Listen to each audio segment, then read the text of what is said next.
Já? Glória a Deus. Tá. Meus irmãos, nessa vigília, nós estamos sabendo que o tema dela é enchei-vos do Espírito Santo. Então, muitos de nós falam sobre esse tema, mas alguns de nós não sabem porque uma expressão dessa existe na Bíblia várias vezes. Uma delas está em Efésios 5,18. Paulo diz: enchei-vos do Espírito Santo. Mas a mensagem que eu quero trazer aqui para os irmãos hoje está no segundo livro dos Reis. Amém? Aqui nós vamos falar rapidamente sobre um profeta chamado Eliseu. Eu vou falar de a oração de um homem que a maioria dos cristãos não tem coragem de fazer essa oração. E eu vou dizer por quê. Glória a Deus. Amém. 2 Reis, capítulo 2.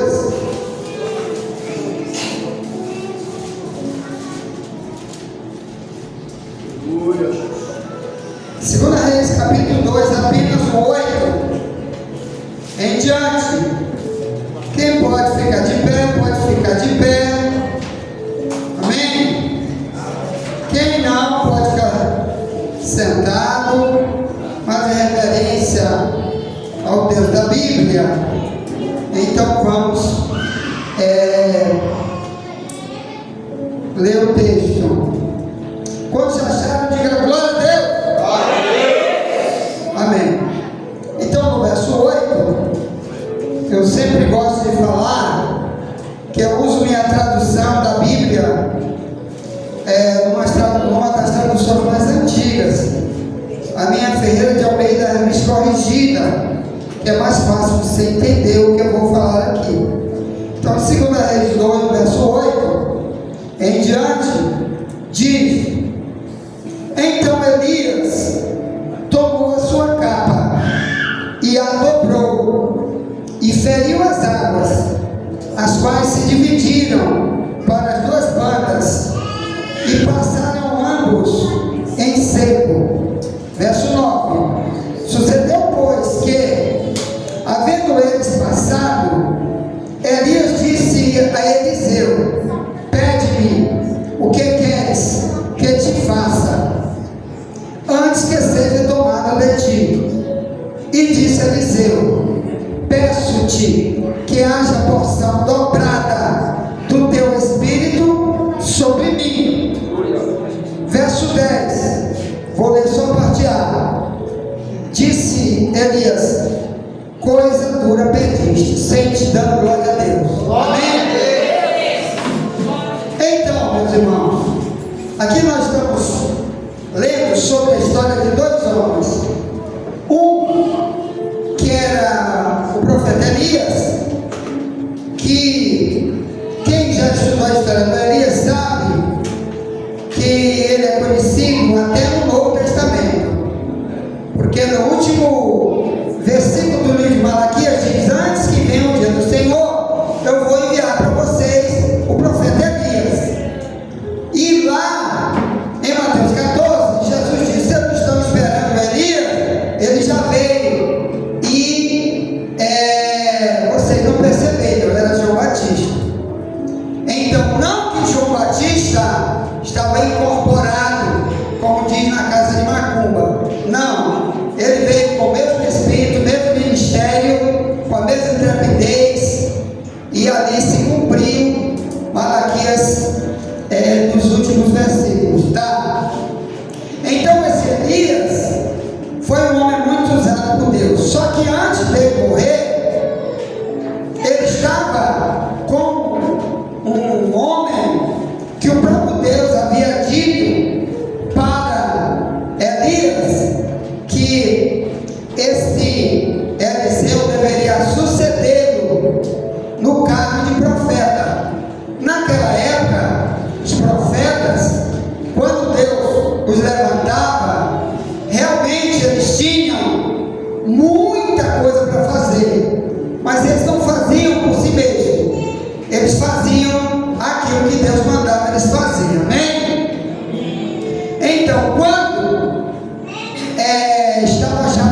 ninguém enterrou o corpo dele, porque ele foi levado vivo para o céu, em carro de fogo e carruagem de fogo, tá?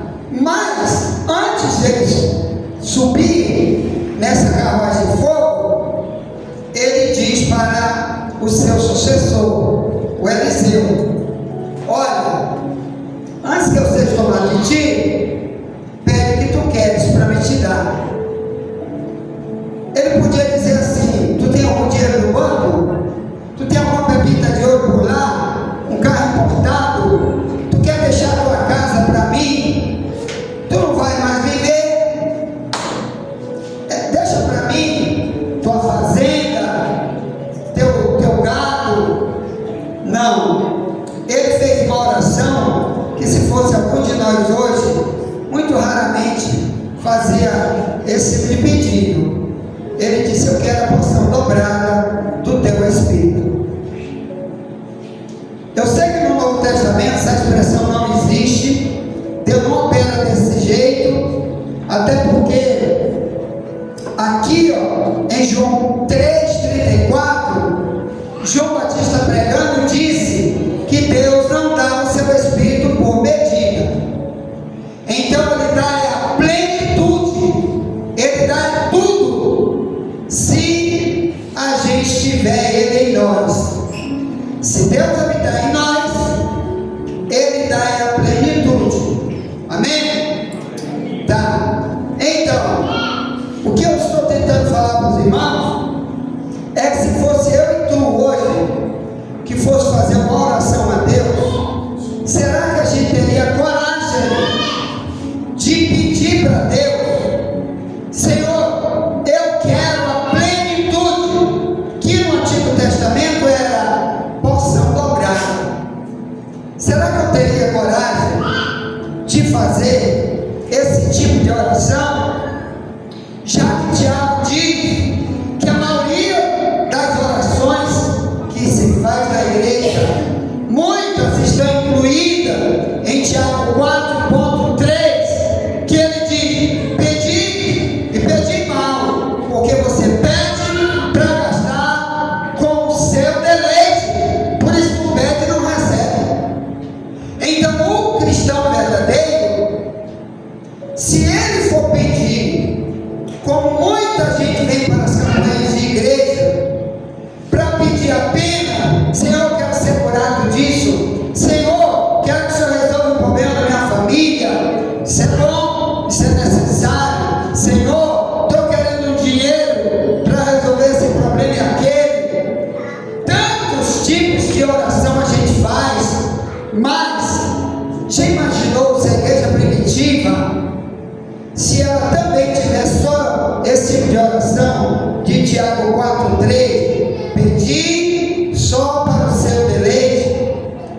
Como seria as viagens missionárias de Paulo? Como seriam multidões que foram ganhos para, através deles, serem fundadas as primeiras igrejas? Se todo mundo só pedisse: Senhor, eu quero ser curado, Senhor, eu quero um emprego, quero um marido, uma esposa, Senhor, cantando aquela música de Fernanda Brum: dá-me filho, se não morro. E aí depois tu dá um celular para ele, e ele se mata no celular, amanhã o presente é super lotado de filho de crente, porque pediu um filho, mas não soube ensinar teu filho. Então, Tiago diz: tu pede, mas pede errado. Pelo menos se disser: Senhor, vou pedir um filho, mas vou pedir para ele ser um servo de Deus. Um dos pedidos que a maioria dos crentes não pede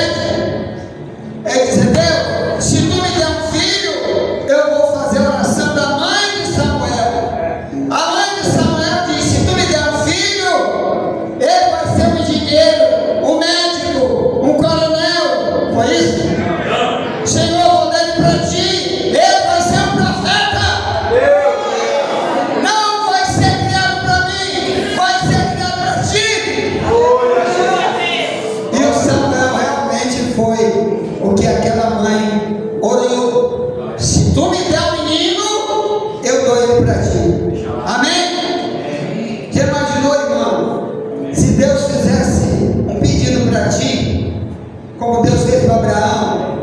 Abraão, Gênesis 22, 1 em diante, me dá o teu filho, o único que tu tem, vai lá e sacrifica para mim, no Monte Moriá. Abraão disse: o quê? Meu filho? Eu quero para ele ser um fazendeiro, Senhor. Ele é meu herdeiro. Foi isso que ele disse? Não, ele não disse nada. Ele foi lá e disse: Isaac, bora ali nós dois, Isaac. Vamos fazer o quê? Um sacrifício para Deus. Irmãos, aqueles homens, eles mudaram a geração deles. Aqueles homens, Deus se responsabilizou por eles. E hoje nós queremos Deus para quê? Mas, se a gente tiver coragem de dizer hoje: Senhor, quero a porção dobrada, que no Novo Testamento é a plenitude. Quer dizer, isso é tudo. Eu estou dizendo: Deus, eu estou querendo os 9 dons, mas também estou dizendo: Deus, estou querendo os 9 frutos do Espírito. Aí, se fosse Eliseu aqui que estivesse ouvindo essa oração, ia dizer, Eliseu não, Elias ia dizer: dura coisa pediste, porque tu tem ideia do que tu ter 9 dons e não ter 9 frutos do Espírito e ter o teu testemunho jogado na lama. Paulo disse em 1 Coríntios 13:1: que adianta se eu for um profeta e não tiver amor? Verso 2: o que adianta se eu falar todas as línguas e não tiver amor? O que adianta se eu tiver todo tipo de dom de curar e ter dinheiro, multidão, não sei o quê, mas se não tiver amor, nada disso me adiantaria. Então, meus amados irmãos, eu quero começar a falar disso bem aqui. Muitos de nós estão pedindo coisas até banais para o ministério, mas Deus começa, banal que eu digo, é coisas primeiras, primárias para o cristianismo, e às vezes não sabe qual é a implicação. Por exemplo, eu quando era novo convertido, eu dizia para Deus: Deus, quero ser um missionário. E Deus vinha no meu sonho e dizia: tu paga o preço.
fica no culto perdendo tempo.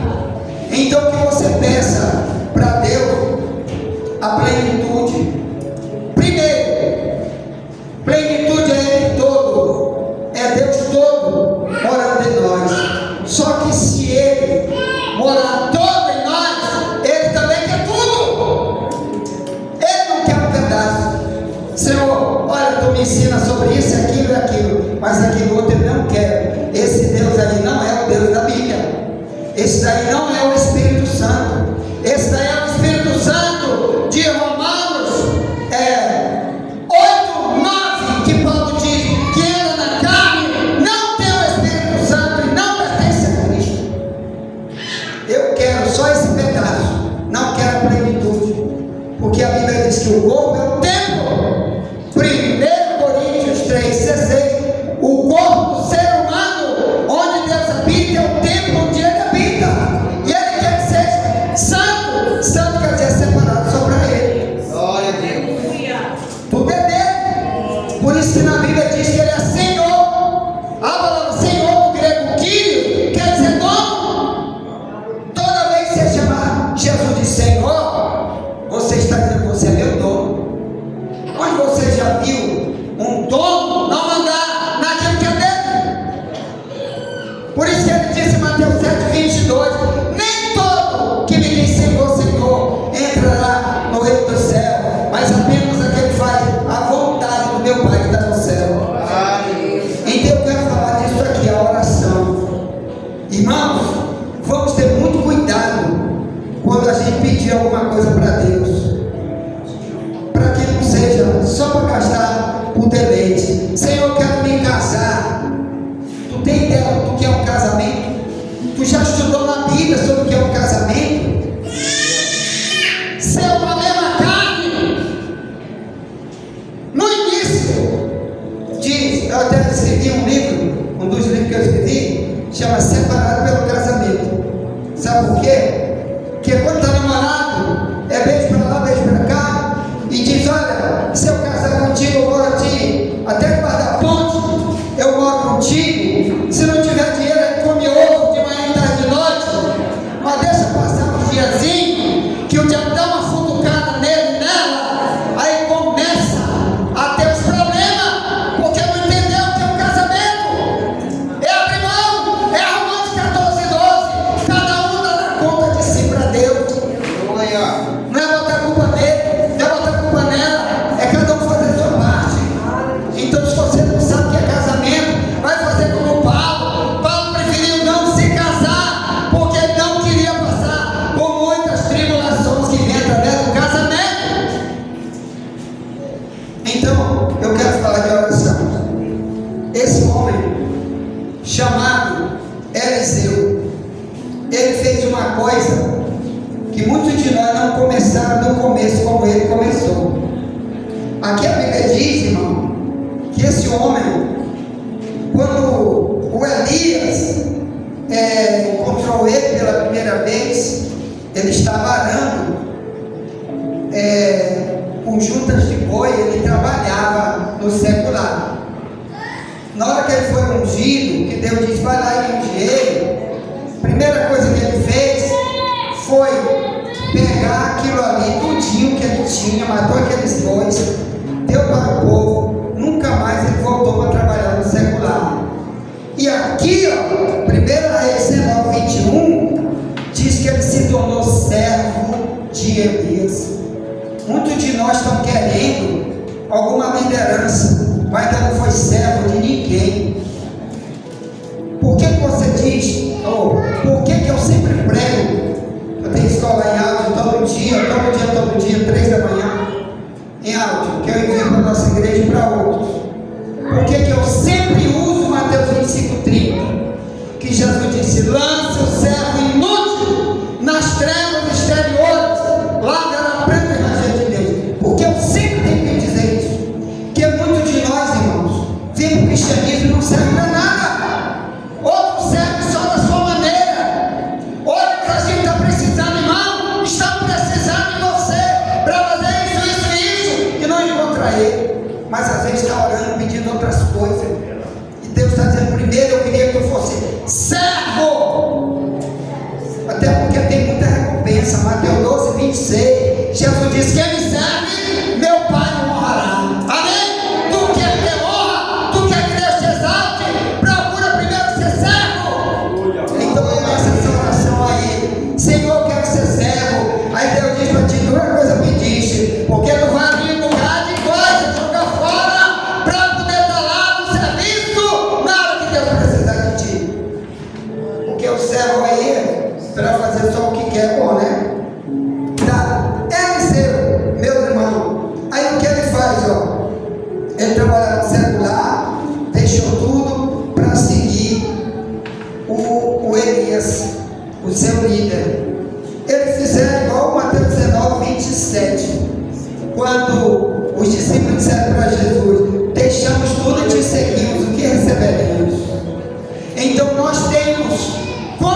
só pôde fazer aquela oração porque ele, de verdade, meu irmão, ele tinha um interesse em dali para frente, para sempre, ser um servo de Deus. Muitos de nós, irmão, quando dá é carnal, ele fica que nem Tiago capítulo 1 diz, que nem a onda do mar. Uma hora eu quero, uma hora eu não vou, uma hora tu precisa dele, ele não tá, ele daqui a pouco está chupando o bico, que nem criança carnal, porque você não sabe quando é que de verdade ele está pronto para o serviço de Deus. Então, se você estiver como eu estava, quando eu era novo convertido, meu amado irmão, já tinha publicado vários livros, mas Deus dizia, mas para ser um missionário onde eu quero te levar, você ainda não está pronto. Tem muita coisa para ser arrancada ainda. Tudo que eu queria, irmão, como eu, tudo quanto era porta que eu corria para o secular para estudar, como era para trabalhar, até meu curso de direito, Deus mandou eu fechar. Porque ele diz, eu vou te dar um livro, um dos livros que vai escrever vai ser sobre justiça. E eu vou dar uma justiça que o mundo não tem, e eu vou dar para você escrever. Mas primeiro tu vai praticar o que é justiça para poder escrever. Mateus 5,20. Se a tua justiça não exceder a do escriba e fariseu, de modo nenhum tu pode entrar no reino de Deus. Então Deus diz, primeiro tu vai ter que praticar para depois tu escrever esse livro. Então não tem coisa que a gente tem que avaliar. Tem oração que Deus prefere não ouvir. Não ouvir que eu quero dizer não entender, para que a gente depois não vá chorar por causa de pedidos que a gente fez. Tá? Então esse homem aqui, o Eliseu, ele disse, eu quero a porção dobrada. Sabe o que Pedro diz bem aqui no capítulo 1 de 2 Pedro, no verso 3, olha aqui, ó, a plenitude de tudo que Deus já deu. Deixa eu ver se tu já tem. Vai te analisando aí, se tu já tem isso bem aqui, ó, que é o tudo que ele quer dar para todos os cristãos. Já está aqui, ó, 2 Pedro capítulo 1, verso 3. Ó, estou encerrando. Diz, ó, visto como seu divino poder nos deu tudo que diz respeito à vida e piedade, pelo conhecimento daquele que nos chamou por sua glória e virtude, pelas quais ele nos tem dado grandíssimas e preciosas promessas, para que por elas fiqueis participantes da natureza divina, havendo escapado da corrupção que pela concupiscência há no mundo, e vós também, pondo nisso mesmo toda diligência, acrescentai à vossa fé a virtude, e a virtude a ciência, e a ciência a temperança, e a temperança a paciência, e a paciência a piedade, e a piedade a fraternidade, e a fraternidade o amor. Verso 8, porque se vós houverem aumentar essas coisas, não os deixarão ociosos, nem estéreis no conhecimento de nosso Senhor Jesus Cristo. Verso 9, pois aquele que não há essas coisas é cego, nada vendo ao longe. Imaginou, eu estou 1000 anos na igreja, virando crocodilo, minha oração é só carnal, quero minha casa, quero meu casamento, quero não sei o que, coisa da terra, não quero as coisas espirituais. E Deus diz, mas tu é cego, tu não faz a oração de Davi, do Salmo 119:98, ou melhor, no verso 18, que ele diz, abre meus olhos, Senhor, para que eu veja as maravilhas da tua lei. Aleluia. Tem tanta coisa na Bíblia que está faltando você pedir, Senhor, eu quero isso aqui, ó, eu quero não roubar a minha vida, não quero adiar, não quero fazer mal para ninguém, Senhor, eu quero ter paciência, quero ter piedade, quero ter fraternidade. Fraternidade, você ser amigo dos outros, porque tem gente que você não, aqui nessa igreja não tem, mas tem crente que passa por aí, não tem coragem de dar bom dia para o outro, faz de conta que não conhece, parece que está passando por uma parede. Horrível fraternidade, amizade, tá certo, irmão? Não querer ter inimigo,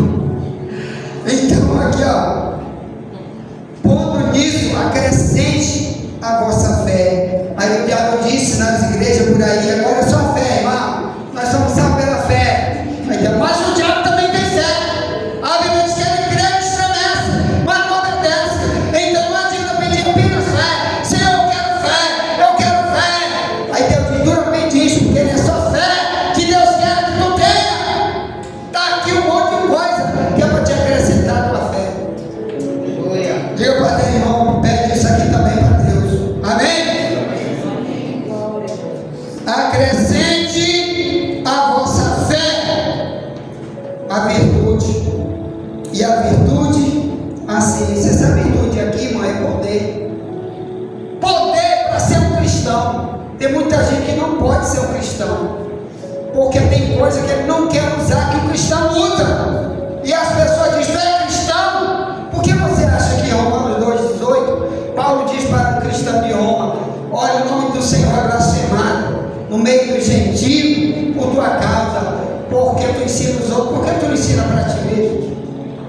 Então Deus te deu poder, irmão, tá bom? Poder para expulsar demônio. Tu acredita que se cai um endemoniado bem aqui, tem um monte de crente que sai correndo? E cadê o poder para expulsar esse demônio? Cadê? Diga para teu irmão: ele já te deu esse poder. Marcos 16, em diante de meu nome expulsará o demônio. Você está essa autoridade. Eu me lembro que era novo convertido, nem casado eu não era. Aí eu vou sair de casa de manhã cedo para comprar pão, e o irmão chega. Se você não é aquele irmão que está ali naquela igreja ali com a gente? Sim, que foi? Seu, minha filha está endemoniadora lá em casa, está quebrando tudo, uma menina de 17 anos. Aí eu disse: e o que tu quer? Rapaz, eu quero que tu vá lá. Tu não quer orar lá para expulsar? Eu podia dizer: peraí que eu vou na igreja universal rapidamente primeiro, chamar alguém lá, ou então vou fazer um jejum 1000 dias primeiro, depois vou lá. Eu digo: irmão, nós vamos agora. Que negócio de conversa. Glória a Deus. Cheguei lá, olha, eu estou me gloriando, a gente tem que dar testemunho. O cristão que não dá testemunho está com defeito de fabricação. Atos 8, vocês serão minhas testemunhas. O que Deus tem feito em ti e através de ti. Uma vez, aí fui lá, bora, pode soltar ela, solta. 2 homens segurando ela, e ela já tinha quebrado a geladeira, dando um chute em todo mundo. Solta ela aí agora, e te ajoelha, respeita a autoridade, que é assim que eu falo, assim que eu era policial, eu aprendi na polícia esse negócio. Bora, rapaz, tá preso, e ponto final. E a mesma coisa é com o diabo, entendeu? Tem crente que dá ordem para Deus. Deus, eu determino que tu me dê isso. Deus diz: quem tu é, rapaz? Eu nem te conheço. Tu é meu dono ou sou eu que sou teu dono? Como é que tu vem me dar ordem? Tem até um hino aí: eu determino. Aí Deus... Falta de respeito, cara. A gente tem que determinar pro diabo. Não tem uma oração na Bíblia que Paulo diz: Deus, eu determino que tu me dê o dinheiro. Deus, eu determino que tu me livre da cadeia. Ninguém faz esse tipo de oração na Bíblia. A Bíblia diz, 2 Crônicas 7,14, como é a oração: se meu povo se chama pelo meu nome, primeiro se humilhar, segundo orar. A primeira é humilhar, depois orar. Aí outra coisa, eu vou encerrar agora aqui, tá bom? Vou encerrar aqui. Então, irmão, a oração do cristão é diferente do carnal ou do ímpio. O cristão, quando ora, ele não está pedindo apenas as coisas daqui da terra. Ele sabe o tanto de gente que está perdido por aí. Quando eu passo ali, eu falo aqui dentro do meu coração: Senhor, eu estou vendo tanta gente jogada aqui. E tu sabe como você tira a operação de Alcântara, está fechado. Sim, outra coisa, eu quero para a gente levantar um clamor aqui, viu? Que meu sogro foi sentenciado a 3 anos de cadeia agora, de ontem, em Alcântara. Pastor, viu, irmão? Só por causa de um açude de dentro do nosso centro de recuperação. Que o diabo disse: foi ele que abriu o açude. E eu fui no dia da audiência, disse para o juiz: seu juiz, que tem que ser preso sou eu. Quem abriu fui eu, para botar peixe para dar para o povo comer. Não foi ele não tem nada com isso, nem ia lá. Mas como eu tenho coisa dele, o juiz não me aceitou botar na cadeia, sentenciou ele agora. Tá? Foi terça-feira agora. Então, eu quero que vocês me ajudem a orar, porque a gente precisa orar contra o comunismo. Os comunistas, irmão, eles odeiam os inimigos deles. E não é comunista expulsando todo mundo das terras de Alcântara. Então, se você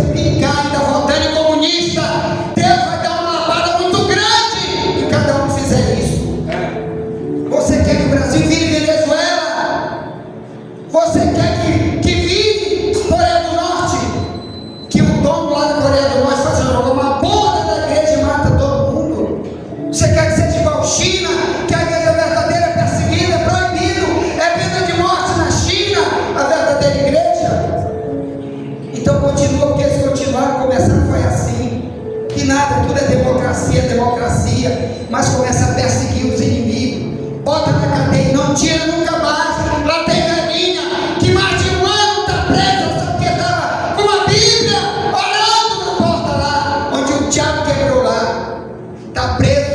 Um monte de gente presa só porque estava orando com a Bíblia. Isso é o comunismo. Então, irmão, vamos ficar em pé. A minha parte eu já fiz. Só vou te pedir uma coisa: cuidado com tuas orações, tá bom? Por exemplo, tem uma oração que a gente diz para Deus: Senhor, liberta meus filhos da droga. Mas às vezes você está orando por um projeto satânico de um governo, você mesmo está votando por um governo que já liberou droga, que não quer que os Estados Unidos entrem aqui para prender traficante de droga. Eu fui chefe do setor de entorpecente de polícia civil, cara. Eu sei o que é uma escravidão violenta dessa.